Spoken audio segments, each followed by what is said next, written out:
Hello aspirants. आज हम बात करेंगे सिक्स्थ क्लास के एनसीईआरटी के चैप्टर नंबर 7 के बारे में, जिसका नाम है from a kingdom to an empire, राज्य से साम्राज्य। आप लोगों ने देखा होगा कि हमारी जो इंडियन करेंसी है उसके ऊपर लाइंस वगैरह के जो कार्विंग्स हैं वो किए हुए हैं। कहीं पर नेशनल जो एम्बलम है हमारा, वो लाइन के जो कार्विंग्स है वो आपको देखने को मिले होंगे। तो ये सब जो है इसके पीछे एक बहुत बड़ी हिस्ट्री है। इसमें क्या था, जो लाइंस कार्व्ड किए गए थे ये स्टोन पर किए गए थे और उन्हें एक पिलर पर, एक जो पिलर्स होते हैं वहाँ पर इन्हें स्थापित किया गया था सारनाथ में। तो ये कहाँ से आए हैं, ये लाइंस जो थे हमारे कॉइन्स के ऊपर, हमारे इंडियन जो करेंसीज है इसके ऊपर कहाँ से आए हैं, ये हमारी बहुत लंबी हिस्ट्री है। ये जो लाइंस है ये कार्व किए गए थे सबसे पहले स्टोन्स के ऊपर और इन्हें प्लेस किया गया था जो हमारे पिलर्स होते थे, बहुत बड़े बड़े जो पिलर्स थे, पिलर्स के ऊपर इन्हें रखा गया था। स्टोन के जो पिलर्स थे वहाँ पर इन्हें रखा गया था। सबसे पहले ये रखे गए थे सारनाथ में। सारनाथ में lines carved in stone and placed on top of a massive stone pillar at Sarnath. Sarnath में बहुत बड़े पिलर के ऊपर लाइंस की जो कार्विंग थी वो बनाई गई थी और वो रखी गई थी। ये सारनाथ में था। ये जो थी, ये अशोका जो थे, ये अशोका ने, जो हमारे ग्रेटेस्ट रूलर थे, इन्होंने ये इंस्ट्रक्शंस दिए थे और इंस्क्रिप्शंस लिखवाई थी इनके ऊपर। ये पिलर्स जो थे वो अशोका के टाइम पर बनाए गए थे। ये जो पिलर्स थे ये अशोका ने बनवाए थे, किंग अशोका। हिस्ट्री में मौर्य काल में जब हम इसके बारे में पढ़ेंगे तो फिर ये सबसे पावरफुल रूलर जो थे मौर्य डायनेस्टी के अशोका थे। अशोका जो थे ये ग्रेटेस्ट रूलर थे। अशोका एक ग्रेटेस्ट रूलर थे। इन्होंने ये जो पिलर्स थे ये बनवाए थे। इन्हीं की इंस्ट्रक्शंस के ऊपर ये पिलर्स बनवाए गए थे और ये पिलर्स के ऊपर इंस्क्रिप्शंस लिखी हुआ करती थी। इनके ऊपर कुछ ना कुछ जो था वो लिखा हुआ था। इंस्क्रिप्शंस जो थी वो यहाँ पर लिखी जाती थी। ये क्या थे, ये ग्रेटेस्ट रूलर्स थे, ग्रेटेस्ट रूलर थे। और इन्हीं के इंस्ट्रक्शन से, इन्हीं के जो इंस्ट्रक्शंस थे, इन्हीं के वजह से इन्होंने ही क्या किया था, जो पिलर्स लगवाए थे उनके ऊपर इंस्क्रिप्शंस जो थी वो सब कुछ अशोका ने ही करवाया था। इनके इंस्ट्रक्शंस पर ही ये सब कुछ हुआ था। On his instruction inscriptions inscribed लिखी गई थी पिलर्स के ऊपर। ऑन पिलर्स, जो ये पिलर्स थे इनके ऊपर लिखवाई गई होती थी और जो रॉक सरफेस हुआ करते थे उनके ऊपर भी ये जो थे इंस्क्रिप्शंस जो थी वो लिखवाई जाती थी। As well as on rock surface. और जो ये एम्पायर था, जो ये पूरा एम्पायर था, ये जो था वो अशोका के के थ्रू जो था ये रूल किया जाता था। ये जो पूरा राज्य था जहाँ पर ये पिलर्स बनाए थे और यहाँ पर जो रूल था वो अशोका का था। अशोका जो है वो मौर्य डायनेस्टी से बिलोंग करते हैं। अशोका जो हैं वो मौर्य डायनेस्टी से बिलोंग करते हैं। और मौर्य डायनेस्टी के फाउंडर कौन थे, इनके जो ग्रैंडफादर थे Chandragupta Maurya was the founder of Maurya dynasty. Founder कौन थे मौर्य डायनेस्टी के, founder of Maurya dynasty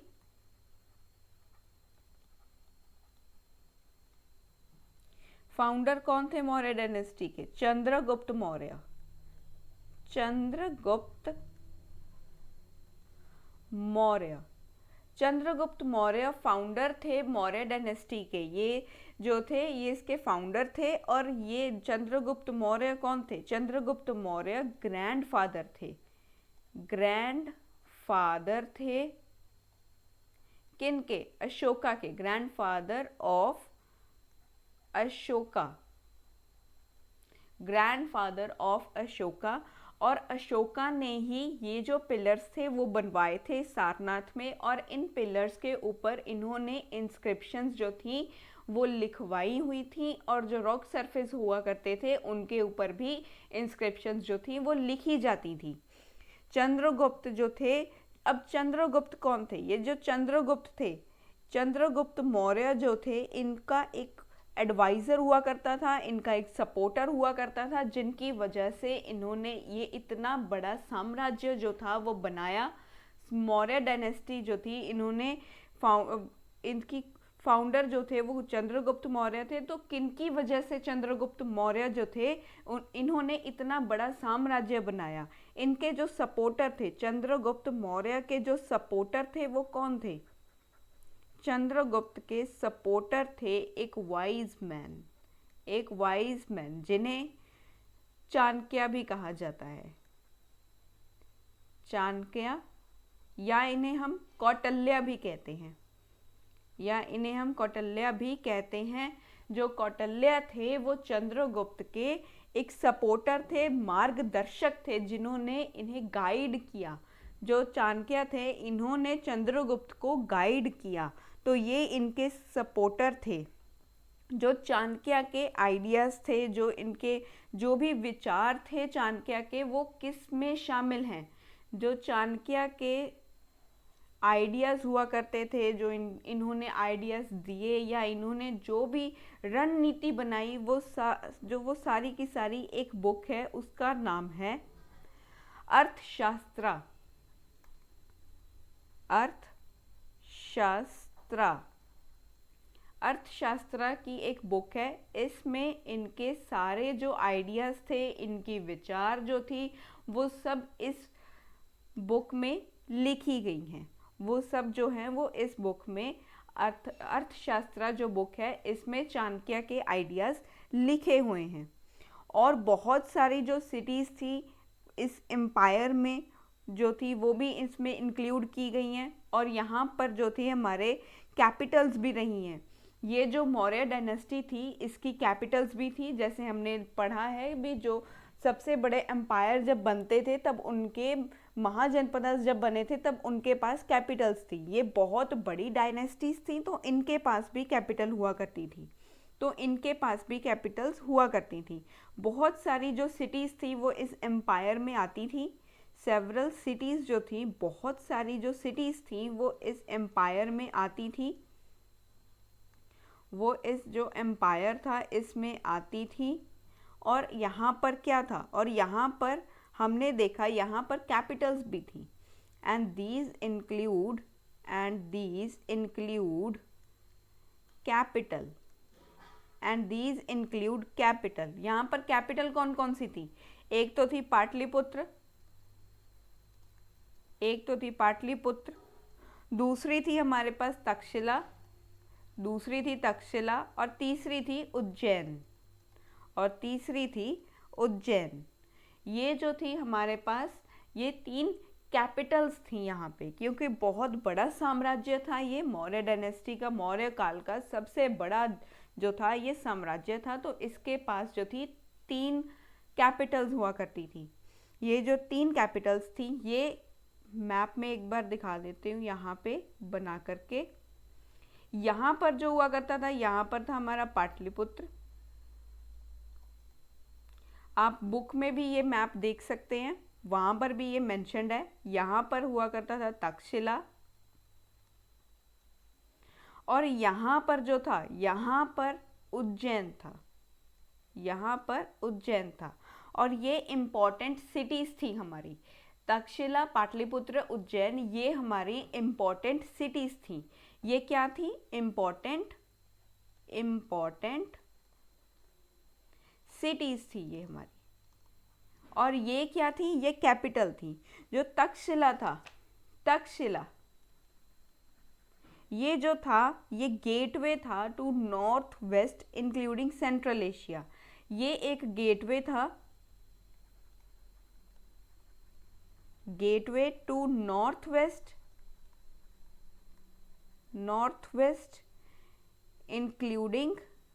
including central Asia.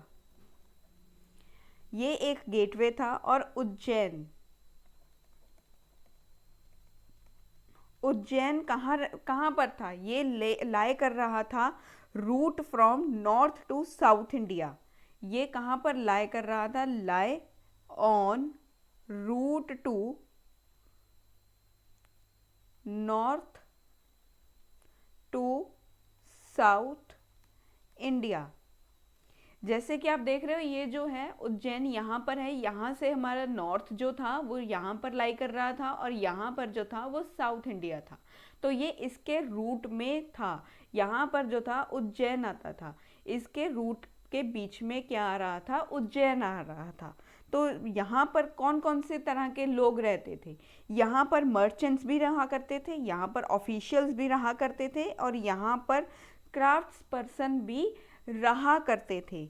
यहाँ पर किस तरह के लोग या किस तरह के उनके पास ऑक्यूपेशंस थे, वो कौन कौन से काम कर रहे थे? यहाँ पर कुछ लोग जो थे, पीपल लिव्ड, यहाँ पर लोग मर्चेंट्स भी थे, ऑफिशियल्स भी थे और crafts person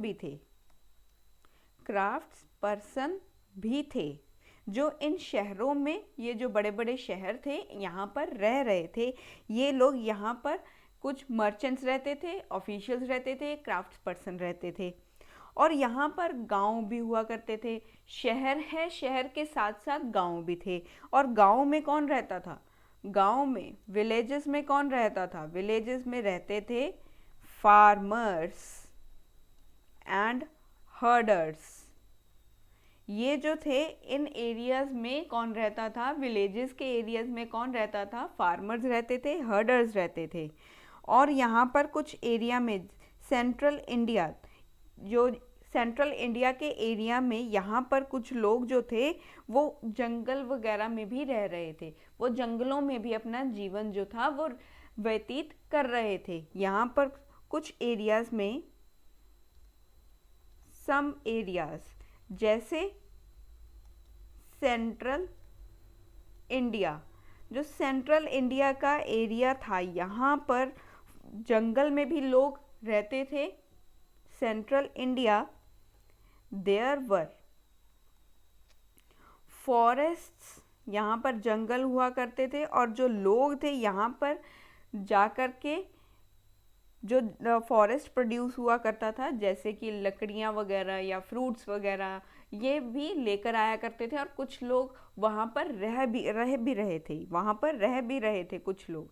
there were forest, यहाँ पर फॉरेस्ट भी थे और यहाँ पर जो लोग थे वो किस पर्पस के लिए जाते थे? वो जाते थे फॉरेस्ट प्रोड्यूस के लिए। Forest produce in the sense means कि लकड़ी वगैरह, वुड्स वगैरह के लिए जा रहे थे, फ्रूट्स वगैरह जो थे उनके लिए जा रहे थे, हंटिंग वगैरह थी उनके लिए भी वो लोग जा रहे थे।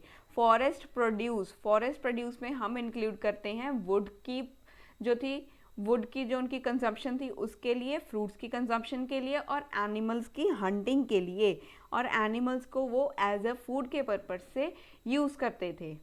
और जो लोग थे अलग अलग जगहों पर भी रहते थे और अलग अलग भाषा बोलते थे।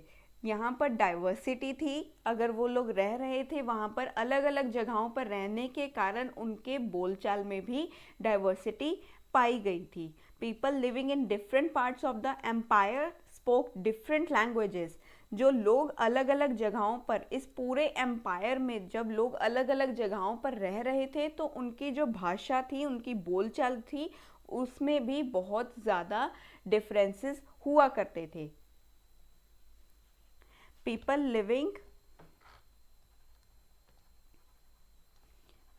living in different part of empire spoke different languages.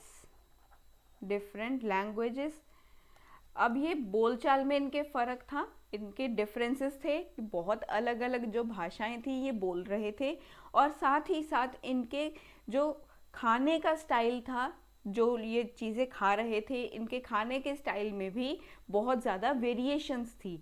अगर हो सकता है इसमें से कई लोग हों जो वेजिटेरियन हों, कई हों जो नॉन वेजिटेरियन हों, और कई दोनों ही हो सकते हैं, जैसे नॉन वेज भी और वेज दोनों ही। वो इस तरह के टाइप के मिक्सिंग भी थी, कोई कुछ खा रहा था, कोई कुछ खा रहा था। तो ये जो था यहाँ पर इनके खाने पीने के सिस्टम में भी क्या थी, वैरायटी थी। 8 डिफरेंट काइंड्स ऑफ फूड।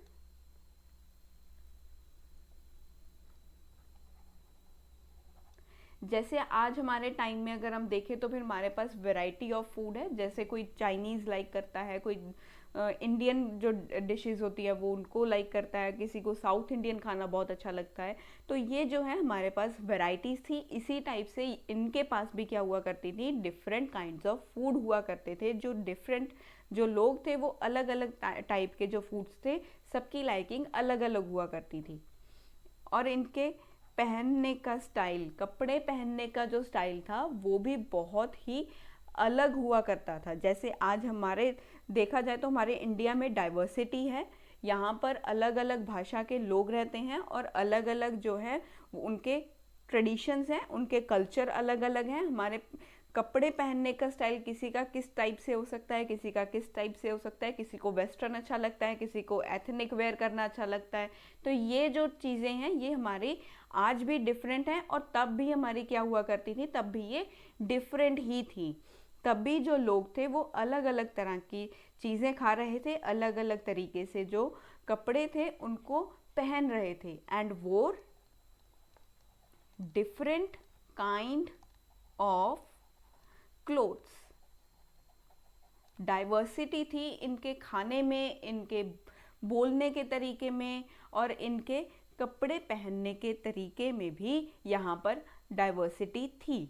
अब यहाँ पर हम बात करेंगे जो एम्पायर्स हैं वो किंगडम से किस तरीके से अलग हैं।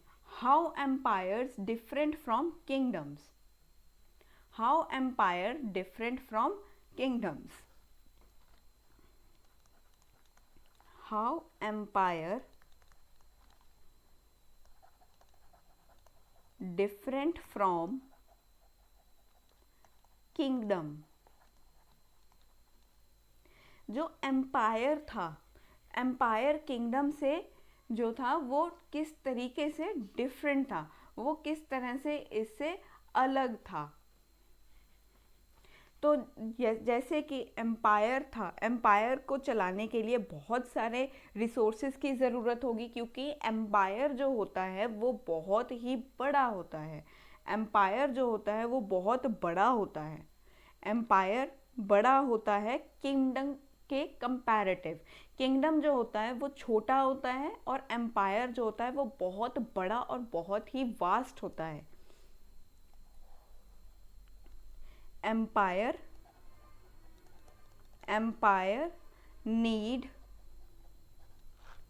more resources। एम्पायर को बहुत सारे जो थे वो रिसोर्सेज की ज़रूरत होती है, क्योंकि एम्पायर बड़ा होता है। इससे जो एम्पायर है वो बड़ा होता है, तो एम्पायर को ज़्यादा रिसोर्सेज की ज़रूरत होती है। जो किंगडम होता है, किंगडम नीड लेस रिसोर्सेज। इसे रिसोर्सेज कम चाहिए होते हैं, resources as compared to empire. Empire से अगर हम इसका कंपैरिजन करके देखें तो फिर एम्पायर जो है उसको चलाने के लिए रिसोर्सेज ज़्यादा चाहिए थे, और किंगडम को चलाने के लिए एम्पायर से रिसोर्सेज कम चाहिए। किंगडम को चलाने के लिए एम्पायर से कम रिसोर्सेज चाहिए, एम्पायर को चलाने के लिए ज़्यादा रिसोर्सेज की ज़रूरत होती है। एम्पायर जो होते हैं ये ज़्यादा बड़े होते हैं किंगडम से। एम्पायर, जैसे मैंने स्टार्टिंग में ही आपको बताया था, जो एम्पायर होता है वो बड़ा होता है किंगडम से। Empire are larger than kingdoms. जो एम्पायर होते हैं वो लार्जर होते हैं किंगडम से, और जो किंगडम्स होते हैं, kingdoms are not that much large as empire। जो किंगडम होते हैं वो भी बड़े ही होते हैं, लेकिन एम्पायर के कंपैरेटिव देखा जाए तो फिर उनसे तो छोटे होते हैं। किंगडम एम्पायर से छोटा होता है, एम्पायर ज़्यादा बड़ा होता है किंगडम से, किंगडम उसके कंपैरेटिव में छोटा होता है। जो किंग एम्पायर्स होते हैं इनको, अगर ये ज़्यादा बहुत बड़े हैं, एम्पायर्स तो बड़े हैं, तो इन्हें प्रोटेक्ट करने के लिए बड़ी आर्मीज़ भी चाहिए। इनको प्रोटेक्ट करने के लिए हमारे पास बड़ी आर्मीज़ भी होनी चाहिए। They need to be protected by big armies. इसको प्रोटेक्ट करने के लिए बिग आर्मीज़ की रिक्वायरमेंट होगी। एम्पायर को प्रोटेक्ट करने के लिए बहुत बड़ी आर्मी की ज़रूरत होगी। और जो किंगडम्स होते हैं इनको ज़रूरत इतनी बड़ी आर्मी की नहीं होती। They do not require big armies as empire needed. जैसे एम्पायर को बहुत बड़ी आर्मी की ज़रूरत है, उसी तरह से किंगडम में आर्मी तो होती है, आर्मी की ज़रूरत तो होती है, लेकिन इतनी बड़ी आर्मी की ज़रूरत नहीं होती जितनी एम्पायर को ज़रूरत होती है। जितनी बड़ी आर्मी की नीड होती है एम्पायर को, यहाँ पर उतनी ज़्यादा जो है आर्मी की रिक्वायरमेंट नहीं होती। अगर यहाँ पर 1000 पर्सन्स हैं आर्मी के, तो यहाँ पर अगर 100 भी हो जाएंगे तो भी चल जाएगा। यहाँ पर अगर 100 पर्सन्स भी अगर आर्मी में होंगे तो भी चल जाएगा, अगर यहाँ पर 1000 की ज़रूरत है एज़ कंपेरेटिव टू किंगडम। यहाँ पर ज़्यादा आर्मी की ज़रूरत होगी एम्पायर में, तो किंगडम में 100 आर्मी से भी काम चल सकता है। और जो एम्पायर होते हैं इनको ज़्यादा जो है लार्ज नंबर ऑफ ऑफिशियल्स भी चाहिए होंगे। अगर आर्मी को मैनेज करना है, अगर बिग आर्मी को मैनेज करना है तो इन्हें पेमेंट भी करना पड़ेगा, इनकी सैलरीज भी जाएंगी। अगर 1000 पर्सन है तो 1000 पर्सन्स को क्या करना होगा, पेमेंट भी देना होगा, इनको मनी भी देनी होगी, सैलरी भी देनी होगी। तो ये सैलरी कहाँ से आएगी, यहाँ पर जो है इनको टैक्सेस जो हैं वो कलेक्ट करने होंगे लोगों से। दे also need a larger number of officials who collect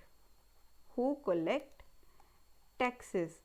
यहाँ पर इन्हें बहुत ज़्यादा जो है ऑफिशियल्स की ज़रूरत पड़ेगी ताकि वो जो टैक्स हैं उसे कलेक्ट करके लेकर आ सकें। यहाँ पर ऑफिशियल्स की ज़रूरत क्यों पड़ेगी, एक तो यहाँ पर जो हमारी आर्मी है, आर्मी बिग हो चुकी है। एम्पायर जो है, एम्पायर बहुत बड़ा होता है, तो एम्पायर को कवर करने के लिए बहुत सारे ऑफिशियल्स की ज़रूरत होगी जिससे वो क्या कर सकें, टैक्स को कलेक्ट कर सकें। यहाँ पर बहुत सारे नंबर ऑफ ऑफिशियल्स की ज़रूरत होगी, यहाँ पर लेस नंबर ऑफ ऑफिशियल्स की ज़रूरत होगी। यहाँ पर ऑफिशियल्स की ज़रूरत यहाँ पर भी होगी, किंगडम में तो होगी, लेकिन यहाँ पर कम होगी as comparative to empire. Empire के कंपैरेटिव में देखा जाए तो फिर किंगडम में जो ऑफिशियल्स की नीड होगी वो कम होगी। अगर यहाँ पर 100 ऑफिशियल्स भी अपॉइंट किए जाएंगे तो यहाँ पर अगर 10 होंगे तो भी काम चल जाएगा। अगर यहाँ पर 100 की रिक्वायरमेंट है एम्पायर में, तो अगर यहाँ पर किंगडम में 10 भी होंगे तो भी काम चल जाएगा। तो ये थे हमारे how empires different from kingdom. अब जो एम्पायर्स थे वो किस तरह से भिन्न थे किंगडम से। तो अब इसके बाद हम बात करेंगे रूलिंग द एम्पायर। एम्पायर को रूल करने के लिए क्या क्या चीज़ें ज़रूरत होती हैं। एम्पायर लार्ज होता है तो यहाँ पर डिफरेंट पार्ट्स जो हैं वो डिफरेंटली रूल्ड किए जाएंगे। Ruling the empire. यहाँ पर जो है एम्पायर बड़ा होता है, यहाँ पर जो एम्पायर होता है, एम्पायर क्या होता है, यहाँ पर लार्ज होता है।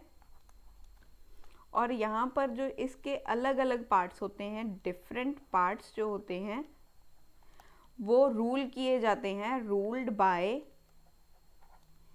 Different rulers. अलग अलग ऑफिशियल्स और अलग अलग रूलर्स की यहाँ पर ज़रूरत होती है। जैसे एरिया जो था अराउंड पाटलिपुत्र, जो पाटलिपुत्र के अराउंड का एरिया था वो किसके डायरेक्ट कंट्रोल में था, वो एम्परर के डायरेक्ट कंट्रोल में था। जैसे हमने यहाँ पर पढ़ा, पाटलिपुत्र का जो एरिया था अराउंड पाटलिपुत्र, ये जो एरिया था ये डायरेक्ट किसके कंट्रोल में था, direct under control of emperor. ये एम्परर के डायरेक्ट कंट्रोल में था। और यहाँ पर ऑफिशियल्स जो थे वो अपॉइंट किए जाते थे। यहाँ पर इसका मतलब क्या था, यहाँ पर जो अलग अलग ऑफिशियल्स थे, जो ऑफिशियल्स थे वो अपॉइंट किए जाते थे ताकि वो टैक्सेस जो हैं वो कलेक्ट कर सकें। यहाँ पर officials was appointed to collect taxes।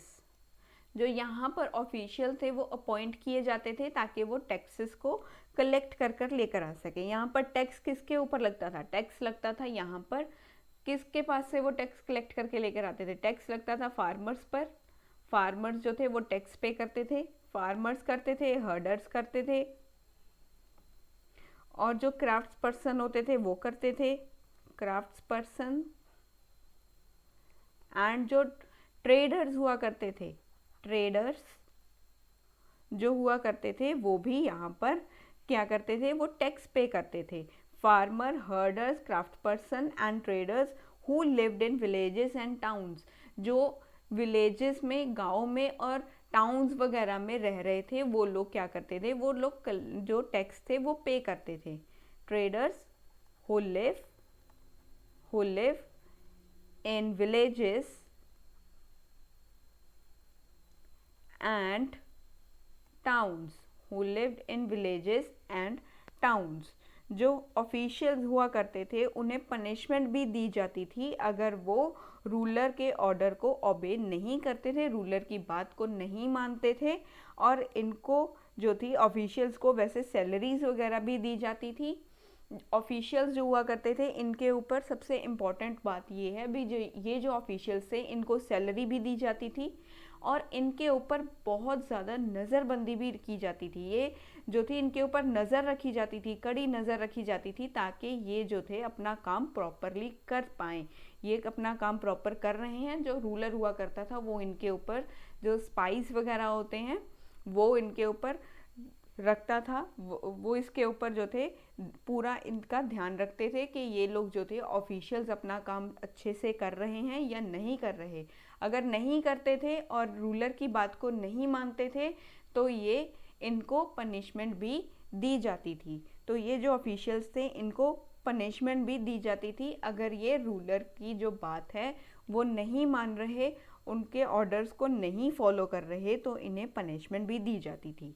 तो इनके ऊपर कौन नज़र रखता था, जो स्पाइस वगैरह हुआ करते थे वो इनके ऊपर नज़र रखते थे, एकदम कड़ी नज़र रखा करते थे स्पाइस इनके ऊपर।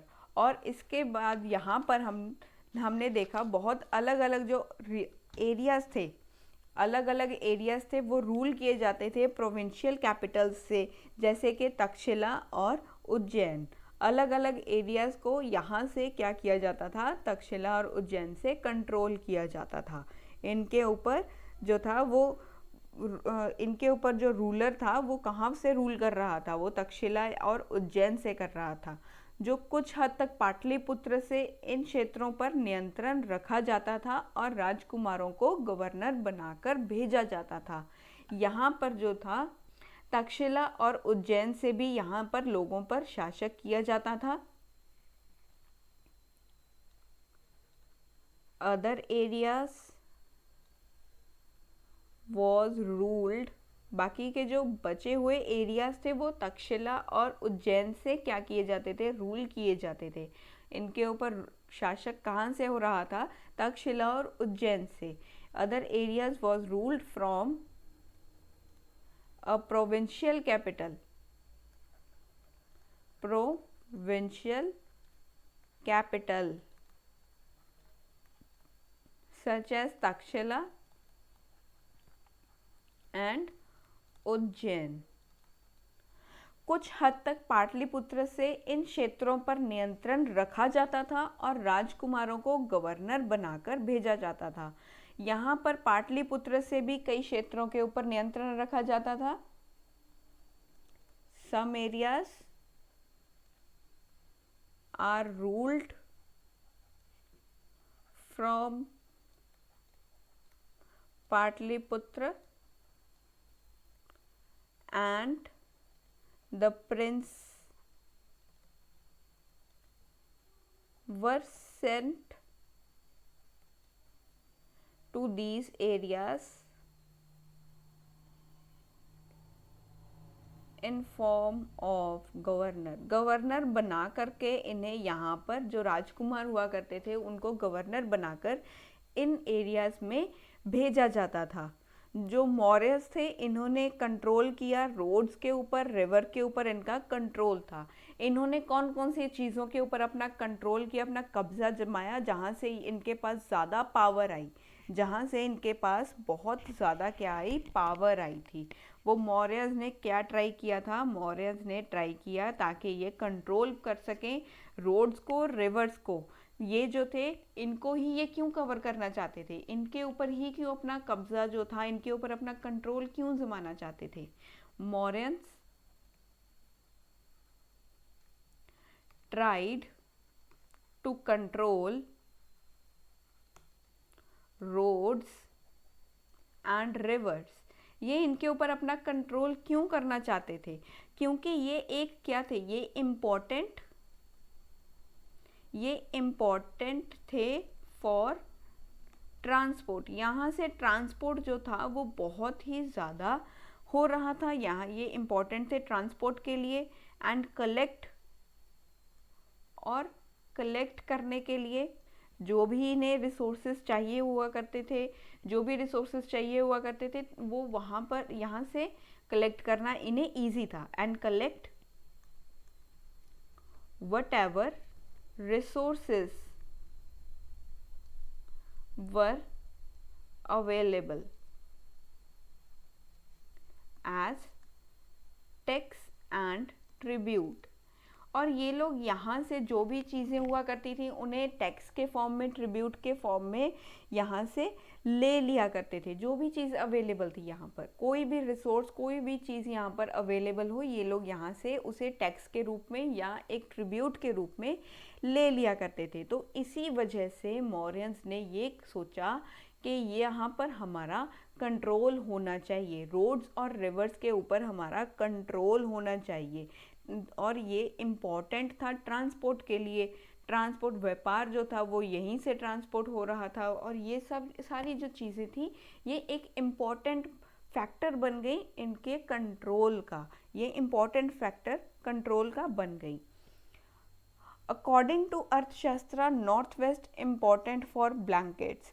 अब अर्थशास्त्र के अगर हम अकॉर्डिंग देखा जाए, अर्थशास्त्र जो बुक थी जहाँ पर आइडियाज़ लिखे हुए थे चाणक्य के, अकॉर्डिंग टू अर्थशास्त्र के अकॉर्डिंग जो नॉर्थ वेस्ट था, नॉर्थ वेस्ट जो था ये किसके लिए इम्पोर्टेंट था, ये इम्पोर्टेंट था ब्लैंकेट्स के लिए।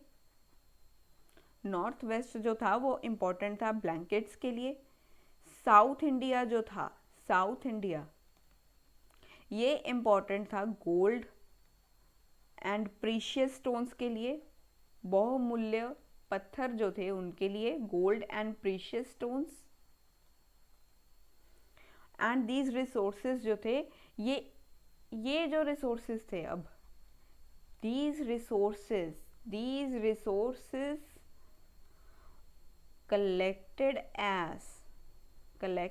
as tribute। अभी ये जो रिसोर्सेज थे इनको कलेक्ट किया जाता था ट्रिब्यूट के फॉर्म में, इन्हीं रिसोर्सेज को कलेक्ट किया जाता था ट्रिब्यूट के फॉर्म में। नॉर्थ वेस्ट से कौन सी चीज़ इंपॉर्टेंट थी? ब्लैंकेट। साउथ इंडिया से इंपॉर्टेंट थे gold and precious stone. Gold and precious stones and blankets, ये जो चीज़ें थी ये रिसोर्सेज थी एज अ ट्रिब्यूट के। और जो लोग जंगलों में रहते थे, people living in forested regions expected to provide elephant timber, honey and wax to Mauryan officials. और जो लोग जैसे कि मैंने बताया कि कई लोग जो थे वो जंगल में भी रह रहे थे, यहाँ पर जो लोग जंगल में रहते थे वो भी टैक्स पे करते थे। People living in forested region provide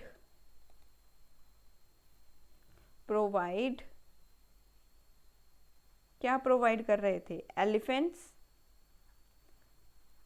elephants जो थे ये प्रोवाइड कर रहे थे, टिम्बर,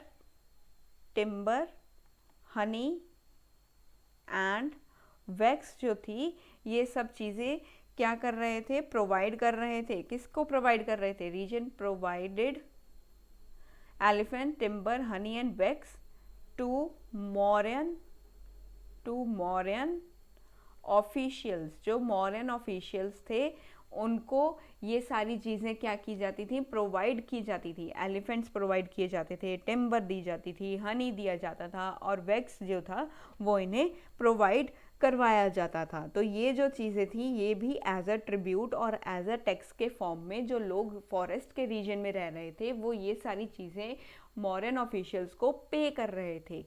तो ये भी एज अ टैक्स और एज अ ट्रिब्यूट के फॉर्म में दी जाती थी।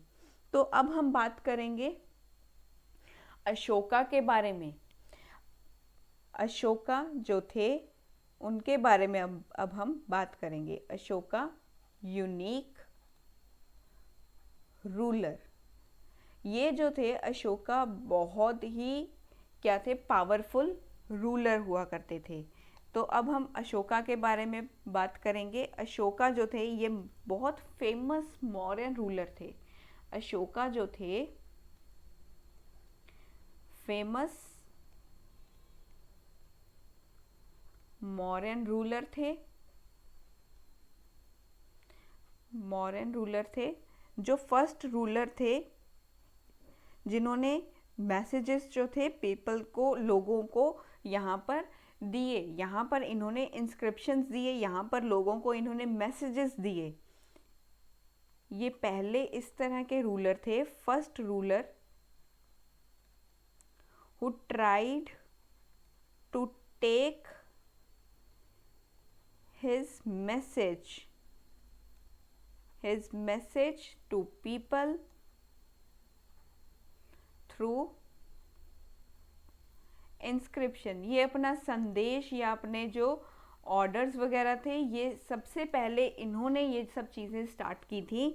जब हमने स्टार्टिंग में बात की, जो सारनाथ के जो पिलर्स थे वहाँ पर इंस्क्रिप्शंस की जाती थी, जो वहाँ पर लाइंस वगैरह के जो स्टोन के ऊपर कार्विंग की हुई थी वो जो थी उनके बीच में क्या किया जाता था, वहाँ पर स्टोन के जो पिलर्स थे वहाँ पर इंस्क्रिप्शंस लिखे जाते थे, मैसेजेस लिखे जाते थे।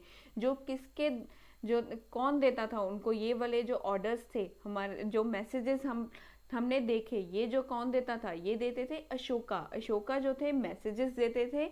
वो उनके ऊपर जो कार्विंग्स हुआ करती थी उनके ऊपर कार्व किए जाते थे, उनके ऊपर लिखे जाते थे और जो लोग थे वो वहाँ पर जा कर के उन्हें पढ़ते थे। उनके जो भी इंस्क्रिप्शंस होते थे, जो भी ऑर्डर्स होते थे, कोई भी संदेश जो था वो वहाँ पर लिखा जाता था, वो लोग वहाँ पर पढ़ते थे। तो ये पहले ऐसे रूलर थे जिन्होंने ये कोशिश की कि उनके जो संदेश हैं वो लोगों तक इंस्क्रिप्शन के थ्रू पहुंच सके। तो ये पहले ऐसे रूलर थे, ये पहले ऐसे रूलर थे। और जो इंस्क्रिप्शन की लैंग्वेज जो हुआ करती थी, जैसे ये लोग इंस्क्रिप्शन लिखवा रहे थे और लोग पढ़ भी रहे थे, और लोगों की जो लैंग्वेज थी वो उन्हीं की लैंग्वेज में लिखवाया जाता होगा। ये जो लैंग्वेज थी वो लैंग्वेज होगी जो सब लोग पढ़ सकते हैं, जिनको वो लोग पढ़ रहे थे और उन्हें पढ़ना आ रहा था कि अशोका ने कौन सी इंस्क्रिप्शन, कौन सा संदेश जो है वो लिखवाया है। तो यहाँ पर जो इंस्क्रिप्शंस हुआ करती थी, जो इंस्क्रिप्शंस थी उसकी लैंग्वेज क्या थी? इंस्क्रिप्शंस लैंग्वेज, जो इंस्क्रिप्शन की लैंग्वेज थी वो क्या थी? वो थी प्राकृत, प्राकृत लैंग्वेज थी, प्राकृत लैंग्वेज थी। और स्क्रिप्ट कौन सी थी? ब्रह्मी। प्राकृत क्या थी? लैंग्वेज थी, प्राकृत लैंग्वेज थी। और ब्रह्मी क्या थी? ब्रह्मी इसकी स्क्रिप्ट थी। स्क्रिप्ट जो थी वो ब्रह्मी थी और लैंग्वेज जो थी वो प्राकृत थी। स्क्रिप्ट ब्रह्मी थी, लैंग्वेज प्राकृत थी। तो ये थे हमारे अशोका, एक यूनिक जो रूलर थे। ये यूनिक क्यों थे? क्योंकि इन्होंने जो थे मैसेजेस लोगों तक, अपने संदेश जो थे वो इंस्क्रिप्शन की फॉर्म में भेजने स्टार्ट किए थे। इन्होंने एक कोशिश की थी। अब हम अशोका की जो लड़ाई थी, अशोका की जो वॉर थी, उसके बारे में बात करेंगे। अशोका वॉर, उनकी जो लड़ाई थी वो उसके बारे में बात करेंगे। अशोका वॉर, इनकी जो वॉर थी वो बहुत ही ज़्यादा फेमस थी। कलिंगा, कलिंगा में इनका जो युद्ध हुआ था उसके बारे में बात करेंगे। अशोका वॉर, कलिंगा। अशोका का जो वॉर था कलिंगा में वो कैसा था उसके बारे में हम बात करेंगे। कलिंगा जो है ये एंशियंट नेम है कोस्टल ओडिशा का। कलिंगा जो था, कलिंगा जो था ये एंशियंट नेम है, पुरातन नाम है। एंशियंट नेम है किसका? कोस्टल ओडिशा का। कोस्टल ओडिशा का एंशियंट नेम है कलिंगा। यहाँ पर इन्होंने जो थी वो लड़ाई की, यहाँ पर जो था इन्होंने एक वॉर जो थी वो लड़ाई की। वो किस लिए की? अशोका ने यहाँ पर जो युद्ध किया वो क्यों किया? He fought a war. यहाँ पर इन्होंने युद्ध किया, वो क्यों किया? यहाँ पर इन्होंने युद्ध किया ताकि ये कलिंगा को जीत सके। यहाँ पर इन्होंने लड़ाई की टू कॉन्कर कलिंगा। ये कलिंगा को जीतना चाहते थे, उसके ऊपर विजय प्राप्त करना चाहते थे कलिंगा के ऊपर, इसीलिए इन्होंने जो था ये युद्ध किया था। तो यहाँ पर युद्ध के दौरान इनको क्या महसूस हुआ? युद्ध के दौरान इनके जीवन में बहुत ही बड़ा परिवर्तन आया, बहुत ही ड्रास्टिक चेंज आया इनके जीवन में, बहुत बड़ा जो था बदलाव आया। इनको वहाँ पर फील हुआ, बहुत ही हॉरिफाइड जो थी इनकी फीलिंग थी, वो बहुत ही इन्हें भयानक जो थी इनकी फीलिंग्स थी। He felt horrified. इनको एक भयानक सी फीलिंग आई, इनको देखकर बहुत दर्द महसूस हुआ कि इन्होंने कितना बड़ा हिंसा कर दिया। यहाँ पे इतनी बड़ी हिंसा कर दी, इतनी बड़ी इन्होंने हिंसा कर दी और खून तो इतना बहा दिया कि इनका जो मन था, इनकी जो फीलिंग्स थी वो एकदम से वो गिल्ट से भर गई थी। He felt horrified after seeing violence. ये हिंसा को देखकर बहुत ही ज़्यादा भावुक हुए, इनके मन में बहुत बड़ा यहाँ पर जो था बदलाव आया। Violence and bloodshed. ब्लडशेड मतलब खून खराबा। जो खून खराबा वहाँ पर हुआ, इतने लोगों की जो लाशें थी उनमें से खून निकल रहा था, वो सारा जो खून था उसको देखकर इनके मन जो था वो बहुत ही डगमगा गया और वो बहुत ही इनको गिल्ट महसूस उस टाइम हो रहा था। ये सोच रहे थे कि मैंने ये क्या कर दिया, इतने सब लोगों की हत्या हो गई। इनके मन में बहुत ही बड़ा ये जो था एक बदलाव था। आफ्टर दिस, ये सब होने के बाद इन्होंने सोचा कि आज के बाद मैं कभी भी किसी से लड़ाई नहीं करूँगा। After this he fight no more wars. इसके बाद इन्होंने ये जो लड़ाइयाँ थी ये बंद कर दी थी। इन्होंने इसके बाद और कोई युद्ध नहीं लड़ा। ये बहुत ही ज़्यादा इनकी जीवन में एक बदलाव आया इनके जीवन में कलिंगा वॉर से इनके जीवन में बहुत ही बड़ा जो था एक बदलाव आया। तो यहाँ पर जो था इनका जो मन था वो बदल गया। इनके मन को बहुत ही ज़्यादा जो थी वो देखकर इनका मन जो था वो बहुत ज़्यादा मतलब गिल्ट से भर गया। और यहाँ पर इन्होंने ये सोचा कि मैं अब भविष्य में कभी भी युद्ध नहीं करूँगा। इसके बाद इन्होंने युद्ध नहीं किया। तो अब हम बात करेंगे, ये जो थे, जो इन्होंने एक इंस्क्रिप्शंस वगैरह लिखवाई और ये जो थे वो एक धर्म के मार्ग के ऊपर यहाँ पर इन्होंने चलना स्टार्ट किया। तो यहाँ से इनके जीवन में जो था वो धर्म के प्रति जो था वो प्रेम जो था वो उत्पन्न हो गया था। तो यहाँ पर अब हम बात करेंगे व्हाट वाज अशोकास धम्मास। जो अशोका के धम्म थे उनके बारे में हम बात करेंगे। अशोका का धम्म क्या था, अशोका का जो धम्म था उसके बारे में अब हम बात करेंगे। अशोकास धम्म, इसके बारे में अब हम बात करेंगे। जो धम्म होता है ये क्या होता है? सबसे पहले तो धम्म जो है ये एक प्राकृत वर्ड है। धम्म जो है ये प्राकृत वर्ड है, प्राकृत शब्द है, प्राकृत वर्ड है। किसके लिए? संस्कृत शब्द धर्मा के लिए। संस्कृत का जो शब्द है धर्मा, धर्म जो है वो एक संस्कृत का शब्द है। संस्कृत में इसे धर्मा कहते हैं और प्राकृत भाषा में इसे धम्म कहते हैं।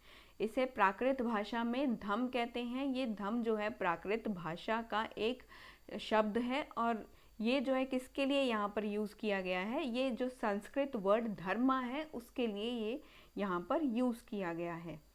अशोका ने जो था यहाँ पर जो टीचिंग्स थी बुद्धा की वो यहाँ पर इंस्क्राइब जो थी वो करवानी स्टार्ट कर दी थी। Ashoka inscribed by teachings of Buddha. इन्होंने जो बुद्धा की टीचिंग्स थी वो यहाँ पर जो थी इंस्क्राइब करनी शुरू कर दी थी और ये जो थे बहुत ही ज़्यादा इफ़ेक्टेड थे, ये बहुत ही ज़्यादा प्रेरित हो रहे थे बुद्ध धर्म से। अशोका जो थे वो कौन से धर्म से ज़्यादा जो थे प्रेरित हो रहे थे? बुद्ध धर्म से ये प्रेरित हो रहे थे।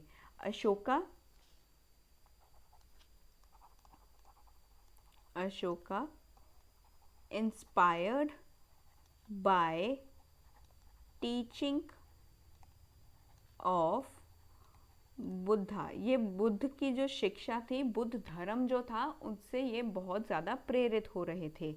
तो इसी वजह से इन्होंने ये सोचा कि भी मैं आज के बाद कभी भी युद्ध नहीं करूँगा, मैं हिंसा नहीं करूँगा।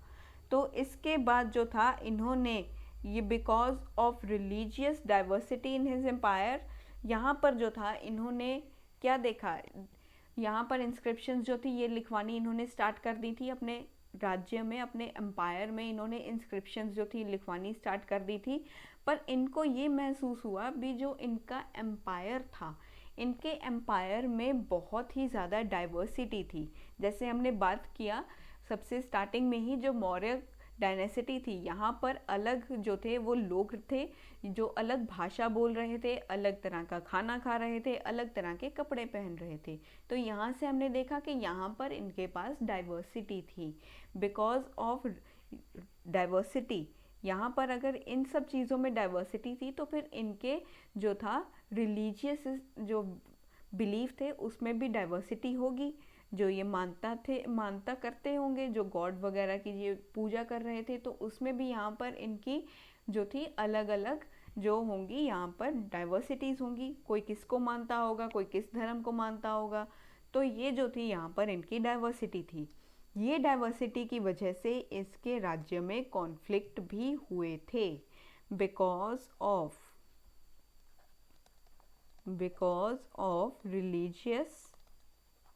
religious diversity in his empire. It led to conflict.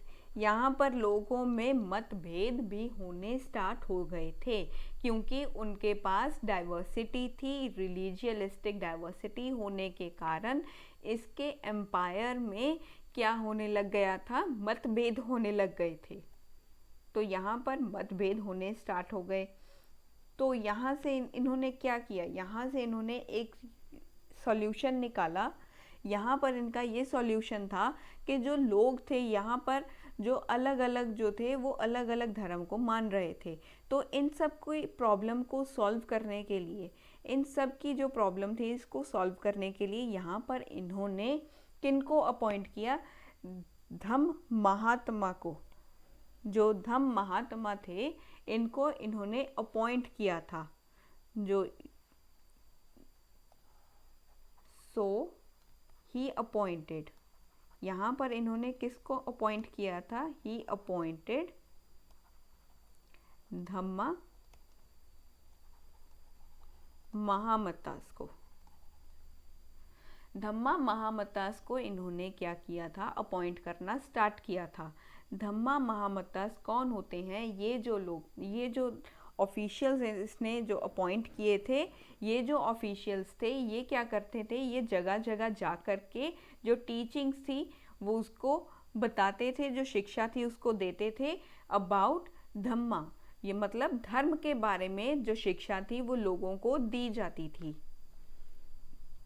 धम्म महामत्तास क्या कौन थे, people who went place to place and provide teaching about धम्मा। धम्मा के जो टीचिंग्स थे, शिक्षा जो थी वो ये दिया करते थे, जगह जगह जाकर लोगों को शिक्षा देते थे धर्म के बारे में। तो यहाँ पर ये जो थे ये शिक्षा प्रोवाइड कर रहे थे। और क्या था यहाँ पर इन्होंने और क्या किया, जो रॉक्स या पिलर्स हुआ करते थे यहाँ पर इन्होंने अपने जो संदेश थे वो इंस्क्राइब करने शुरू कर दिए थे। Ashoka got his messages inscribed on rocks and pillars. तो यहाँ पर ये इनके जो मैसेजेस हुआ करते थे, इंस्क्राइब्ड हिज मैसेज, इनके जो संदेश हुआ करते थे वो कहाँ पर इंस्क्राइब किए जाते थे, रॉक्स एंड पिलर्स पर इनके जो इंस्क्रिप्शंस थे वो इंस्क्राइब्ड किए जाते थे। तो इन सब से क्या हुआ, इससे इनका जो आइडिया था धम्मा के बारे में जो इनकी विचार थे वो अदर जो दूसरे जो स्थान थे वहाँ पर पहुँचने स्टार्ट हो गए थे। इनका जो था वो फैला होना स्टार्ट हो गया था। Spread ideas about dhamma to other lands. दूसरी जगहों पर भी इनके जो धम्मा के बारे में जो आइडियाज़ थे, इन धम्मा के बारे में जो इनकी विचार थे वो अलग अलग जगहों पर भी जो थे वो स्प्रेड होने शुरू हो गए थे। कौन कौन सी जगहें थी, वो थी साइरिया, इजिप्ट और ग्रीस। ये जो जगह थी यहाँ पर इनके जो आइडियाज़ थे धम्मा के बारे में वो यहाँ पर स्प्रेड होने शुरू हो गए थे। तो इनका जो बेटा था अशोका का पुत्र, अब अशोका के जो पुत्र थे वो कौन थे, वो थे महेंद्र। अशोका के पुत्र थे महेंद्र और इनकी एक बेटी भी थी, अशोका की एक बेटी भी थी, इनका एक बेटा था और इनकी एक बेटी थी। इनकी बेटी का नाम था संघमित्रा। इनकी बेटी का नाम था संघमित्रा, बेटे का नाम था महेंद्र। तो ये दोनों कहाँ गए थे? ये दोनों गए थे श्रीलंका। इन्होंने श्रीलंका भेजा ताकि ये जो धम्मा के जो आइडियाज़ हैं वो वहाँ तक इन्हें पहुँचा सके, वहाँ पर भी इनके जो बुद्ध के जो टीचिंग्स हैं उनको फैला सकें। तो यहाँ पर इनको भेजा गया श्रीलंका। और इन्होंने क्या किया? और अशोका ने बिल्ड किए, इन्होंने क्या बनवाए? एंड ही बिल्ट रोड्स, इन्होंने रोड्स बनवाए, डग वेल्स बनवाए, इन्होंने जो कुएं थे वो खुदवाए थे, और इन्होंने रेस्ट हाउसेस बनवाए थे, रेस्ट हाउसेस भी इन्होंने बनवाए थे, और इन्होंने अरेंज किए थे एंड ही अरेंज्ड, और इन्होंने अरेंज किए मेडिकल ट्रीटमेंट। मेडिकल ट्रीटमेंट जो था वो इन्होंने अरेंज किया, medical treatment for human beings and animal. जानवरों और इंसानों दोनों के लिए इन्होंने मेडिकल सुविधा जो थी वो बनाई थी, वो अरेंज की थी। ये जो थे इन्होंने क्या क्या बनवाए थे? इन्होंने रोड्स बनवाए, इन्होंने जो कुएं थे वो खुदवाए, और इन्होंने जो थे रेस्ट हाउसेस वो बनवाए, और मेडिकल ट्रीटमेंट भी ये लेकर आए, इन्होंने अरेंज करवाई मेडिकल ट्रीटमेंट सब के लिए, चाहे वो इंसान है चाहे वो जानवर हैं, दोनों के लिए इन्होंने मेडिकल ट्रीटमेंट्स को यहाँ पर अरेंज किया। तो ये जो थी यहाँ पर हमारे बात थी अशोका के धम्मा के बारे में। नेक्स्ट चैप्टर में हम मिलेंगे, तब तक के लिए गुड लक।